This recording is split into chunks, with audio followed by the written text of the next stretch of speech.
기관이 바닥에서 쓸어 담고 있는 이 종목이 12월 주도주가 됩니다. 오늘 영상 끝까지 집중해 주시길 바라겠습니다. 주식서드입니다.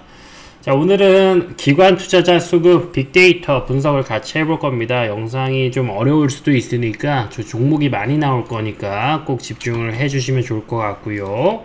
일단 최근에 좀 시장을 봐야겠죠. 주식 양도세에 대한 이슈가 연말이 되다 보니까 다시 불거 일으켜지고 있습니다. 특히나 이제 권성동 국민의힘 의원이 굉장히 촉구를 하고 있는 상황이고, 대통령까지 코멘트를 직접적으로 하면서까지 굉장히 강력하게 말을 하고 있어요.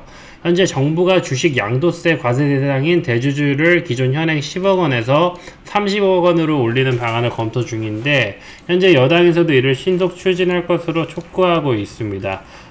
이제 아무래도 대주주들이 이렇게 양도소득세 피하려고 연말에 매물탄 던지게 되면은 이게 뭐 아주 작은 물량일 수도 있어요, 전체적으로 봤을 때는. 근데 어쨌든 한 번에 퉁 던져버리면 그게 시장에 스파크가 가서 비교적 좀 이렇게 버블이 있거나 그런 종목들이, 특히나 뭐 또 개인 투자자들이 좋아하는 종목들이 크게 크래시가 나면, 작게라도 크래시가 나면은 떨어질 수가 있어요. 그래서 연말에 이런 부분 때문에 매년 고생을 하고, 그리고 또 이게 뭐냐면, 이런 크래시로 몇 번 당한 개미들은 이 양도소득세 이슈가 있다라 보니까 연말 되면 무조건 본인들이 팔아버려요. 그래서 대주주들은 막상 안 파는데 개미들이 팔면서 주가의 하락을 촉진하고, 그게 연말에 맨날 산타랠리 하면서도 연말에 그렇게까지는 좋지 않은 이유가 항상 이 주식 양도세 때문입니다. 이게 좀 그렇게 좋지는 않죠.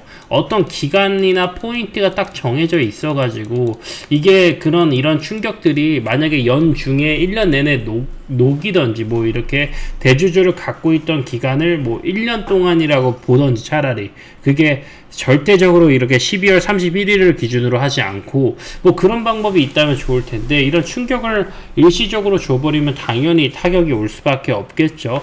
아무튼 간에 이런 부분 따라서 주식 양도세 폐지를 대선 공약으로 언급을 했었는데, 이게 못 지킨다면, 지금 벌써 내용이 나왔어야 돼도 모자랄 판에 이게 안 됐다면 국민 앞에서 사과도 해야 되는 게 저는 맞다라고 생각을 합니다. 그렇기 때문에 사실 이게 지금 벌써 충격이 가고 있어요. 이미 이걸 딱 해서 투심을 잡아줘야 되는데, 이것 때문에 벌써 매도한 개미가 있을걸요? 예, 그렇게 보시면 될 것 같습니다. 아무튼 어찌됐든 간에 이런 형상들이 기존 10억에서 30억까지 만약에 증액이 된다고 한다면 충분히 시장에 좋은 흐름으로 보여줄 확률이 크고요. 그리고 또 내년에 개인 투자 국채를 1주 발행하겠다, 통화량을 풀겠다는 시그널이 나왔고, 국채 선물 야간 거래 검토하겠다. 아무래도 이제 국채가 야간 선물까지 거래가 된다면 거래량이 활발해지다 보니까 비교적 국채 거래량을 인해서 매수세가 늘어날 확률도 없지 않아 있다라는 거죠. 현재 외국인 기준으로 봤을 땐 우리나라가 국채 거래량이 외국인이 가지고 있는 비중이 주식이 30%밖에 안 되는데, 30%인데 국채는 9점 몇 프로야. 그래서 10% 정도밖에 안 돼요.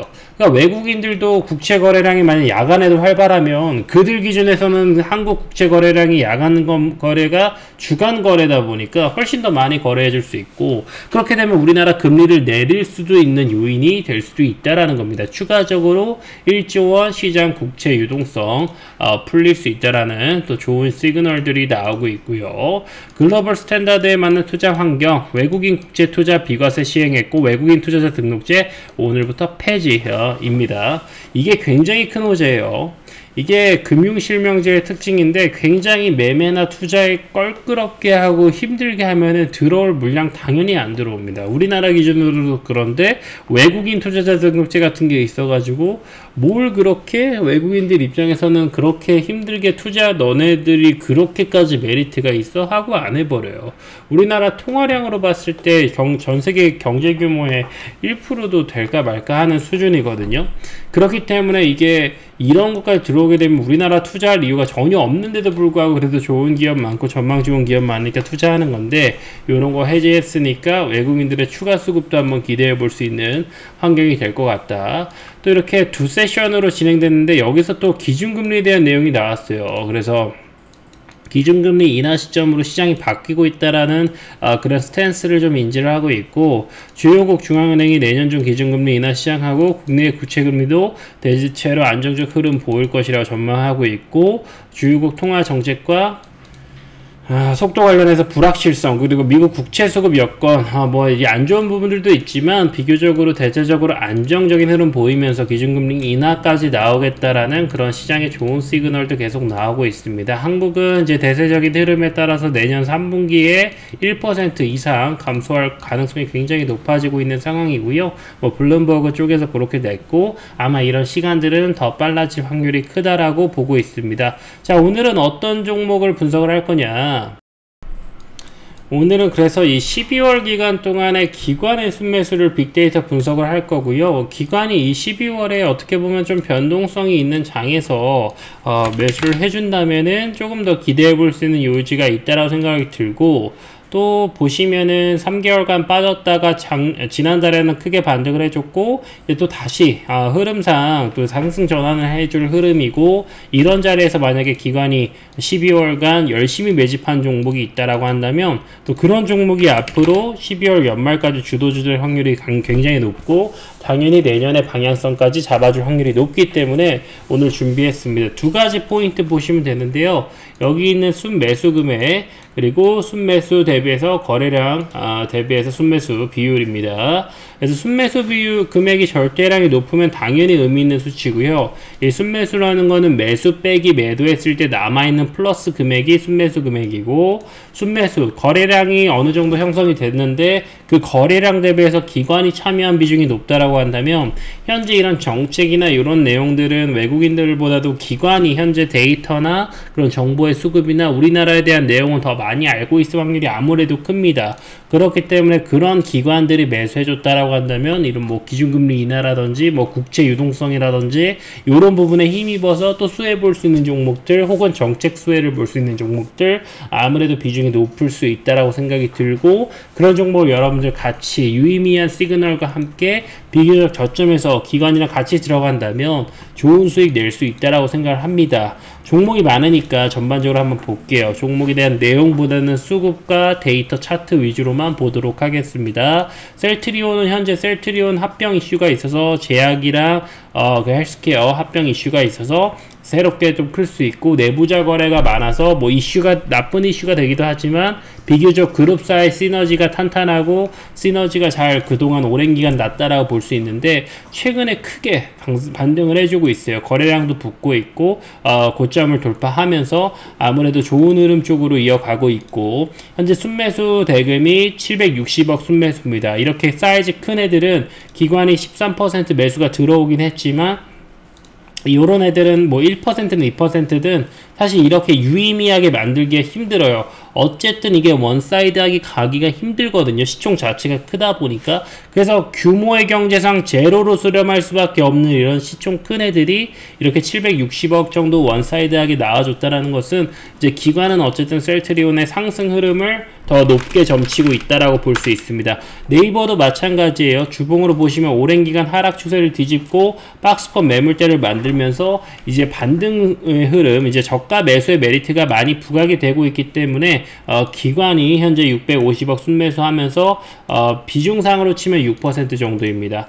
여기는 이제 LNF나 포스코퓨처엠, 이게 2차전지 소재 기업이고, 에코프로도 2차전지 소재 기업이고, 현재 비중상 기관의 비중이 그렇게 높지는 않습니다. 다만 차트상 좀 돌려낼 수 있다라는 거. LNF는 일단은 2.5조 대구에 투자 들어가죠. 2025년이면 영업이익 5천억 넘어가기 때문에 충분히 이제 밸류 메리트를 볼 만한 그런 자리들이고, 포스코 퓨처엠 현재 시총 26조고, 현재 그 하락 클라이막스, 매도 클라이막스 마무리되고 반등 위주로 좀 갈 흐름이 높아지고 있고요. 여기랑 같이 보셔야 되는 기업이 에코프로비엠, 거의 뭐 쌍둥이라 보시면 되고, 에코프로비엠도 시총도 거의 비슷하고 이미 상승 다이버전스 전환한 그런 상태입니다. 주봉상이고요. 어찌됐든 간에 뭐 기관의 비중은 높지 않지만 외국인들 최근에 뭐 매수 조금 하고 있는 거, 이런 거 체크하시고, 에코프로도 같은 기업, 또 자회사 에코프로 머티리얼이 최근에 좋은 흐름 보여주고 있고, 또 추가적으로 자회사 상장이 있죠. 그러니까 지주사 뭐 그 전까지는 좀 이슈가 되지 않을까. 그리고 이런 매물이 조금 더 매도 클라이막스 정리되면은 오히려 자회사 가치가 다시 한번 부각되는 그런 시기가 오지 않을까 싶고, 분리막 기업 SKI 테크놀로지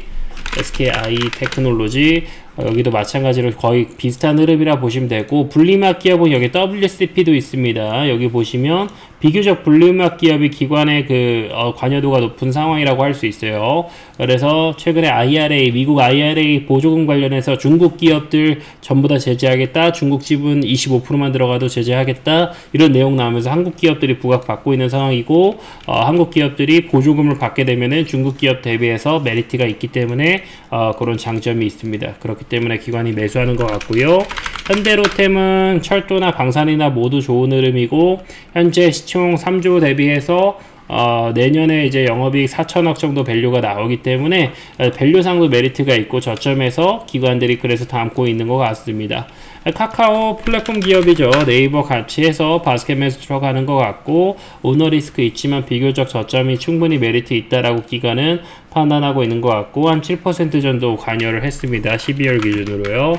삼성전기는 이제 MLCC 관련해서 반도체 미래 성장에 대한 수혜를 볼 수 있고, 또 카메라 모듈에서도 앞으로 XR, VR, 뭐 자율주행, 뭐 이런 부분들을 전부 다 수혜 볼 수 있는 기업이죠. 310억 정도 순매수가 들어왔습니다. 한국전력은 현재 시총 12조인데 부채가 벌써 200조가 넘어가기 때문에 조금 부담스러운 기업 중에 하나인데, 기관이 오히려 매수했다라는 것은 어떻게 보면은 굉장히 악재가 많은 상황에도 불구하고 이제는 좀 반등 가능성이 높게 보여야 되는 거 아니냐, 기존의 코로나 자리까지 내려왔으니까 조금 더 좋게 보는 거 아니냐라고 판단하는 것 같습니다. 비교적 이제 뭐 SK도 그렇지만은 뭐 지주사고, 요거는 이제 기관들이 꾸준하게 매수하고 있고, 지주사는 뭐 특별하게 분석을 하지 않겠습니다. 에코프로 머티도 있고요. 한솔케미칼은 반도체랑 2차전지 소재 모두 다 들어가는 화학 물질 하고 있죠. 그래가지고 이제 여기도 마찬가지로 시총 2.4조 원인데 내년에 2천억 정도 밸류 내올 수 있고, 이제 좀 다시 한번 바닥권 다지는 자리에서 이번 달 기관이 27%나 매수했고 260억이나 매수했습니다. 신한지주도 있네요. 금융주고, 금융사 이제 1등 주주사고, 어떤 혁신금융이나 이런 부분에서도 굉장히 노력을 많이 하고 있는 대한민국 최고 큰 신한 기업입니다. 뭐 당연히 실적이나 배당 메리트나 너무나도 좋은 상황인데, 뭐 사실 뭐 그렇게 좋은 흐름을 보여주고 있진 못해요. 근데 뭐 망하진 않고 안정적으로 배당 투자할 만한 종목 아닌가, 기관도 배당을 보고 들어온 거 아닌가, 뭐 포트폴리오 채운 것 같습니다. 솔브레인도 전에 기업이고 한솔케미칼이랑 어떤 스토리를 비슷하게 한다고 볼 수 있고, 250억, 260억, 27%, 23% 정도 들어왔고, 여기 보시면 바이오 있고, 엔터 하이브 있고, 고려아연, 또 방산이나 뭐 구리 관련해 가지고 또 230억 정도. 원전 두산 에너빌리티도 있고요. 삼성물산은 이제 삼성전자나 뭐 물류 유통으로도 볼 수 있겠고, 뭐 아파트나 이런 부분들, 건축 건설, 그리고 여기 방산주 또 보이고, 케미컬, 아무래도 시클리컬 종목들이 많이 보이죠. 시장이 이제 경제가 회복되는 흐름이다 보니까 삼성전자도 반도체 종목이 있습니다. SK하이닉스는 안 보이긴 한데 코렉스 반도체도 있고, CJ 대한통운은 알리익스프레스로 인해서 현재 유통 이익이 굉장히 늘고 있고, 앞으로도 계속 성장할 가능성이 높죠. 이렇게. 그래서 이제 비율로도 좀 보시면 좋을 것 같은데, 최대한 여기 종목은 좀 잘 안 보이게 해놨습니다. 보이실 분들은 보셔도 좋을 것 같은데, 이렇게 기관이 이런 거래량 대비해서 크게 매수해줬다면 좀 의미 있는 시그널이라 봐도 좋을 것 같아서 좀 황지주를 몇 개 보였고요. 그래서 일단은 좀 가려놨습니다. 수급이 혹시나 쏠려서 시장이 왜곡되면 안 되니까요. 요거는 제가 링크로 문의 주시면은 그냥 아무 조건 없이 다 보내드릴 테니까, 혹시나 필요하신 분들은 문의 주셔서 데이터 이거 받아가시면 될 것 같고, 또 여러분들도 직접 빅데이터 연구해 보셔도 좋을 것 같고요. 한국금융지주, 또 금융사, 그리고 케미컬 종목들 쭉 있고, CJ제일제당은 아무래도 뭐 설탕값 인상이나 이런 내용들로 좋은 실적도 나오고 있고, 앞으로도 컨센이 굉장히 좋은 상황이라서 기관이 꼭 꾸준하게 매수해 주는 것 같습니다. 이런 식으로 현재 지금 제가 빅데이터를 다 정리했는데, 아무래도 이 방송상에서는 요걸 다 말씀드리기가 어렵잖아요. 그렇기 때문에 제가 요 데이터를 여러분들에게 보내드릴 테니까, 그리고 여기 지금 조금 가려져 있는 종목까지 오픈해서 보내드릴 테니까 링크로 문의 주시면은 제가 도움 드리도록 하겠습니다. 현재 여기 링크 있으니까 여기로 오셔가지고 여기로 오셔가지고 말 걸어주시면은 제가 자료 보내드리고, 또 주식 스터디는 현재 주식 스터디 방을 운영을 하고 있습니다. 100% 무료로 진행을 하고 있고요. 꾸준하게 트렌드 있는 정보들로 수급 들어왔을 때 비교적 저점 라인에서 들여서 크게 고점 라인, 손익비 높은 자리들 위주로 공략해가지고 꾸준하게 하락장에서도 좋은 수익 냈던 공부방이니까 와서 정보 받으셔서 매매에 많은 도움 되셨으면 좋겠습니다. 구독과 좋아요 부탁드리고요. 주식 스터디였습니다.